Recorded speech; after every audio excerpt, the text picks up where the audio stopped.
Magandang umaga po. Ako po ay lumalapit sa inyo at hihingi ng tulong. Ako po isang scholar sa aming paaralan. Gusto po makapagtapos. Ito po yung aking tiyuhin, si Tito Gibbs. Ako po ay niyang tinulungan nung ako ay nag-aaral. Siya po hindi mapagsalita. Tabingi po yung kanyang muka.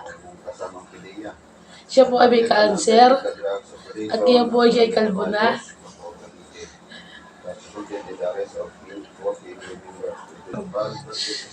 Dahil po sa kanyang kasipagan, siya po ang kanyang po trabaho dati ay namamakla.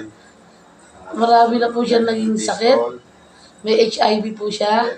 Siya po ay gusto magpasalamat sa inyo. Dito, pasalamat ka. Hindi lang po siya nakapagsalita. At siya po ay sign language na lang. Dito, pasalamat ka. Dito.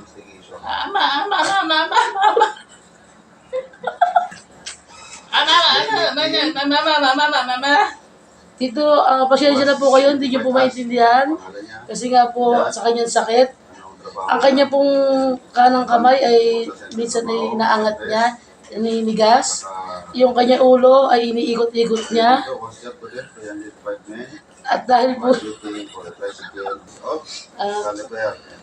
guys, salamat po sa inyong pakikinig. Sana po supportahan niyo po ako sa aking scholarship. Dito, tatapusin ko na yung video dito. Paalam ka na sa kanila dito.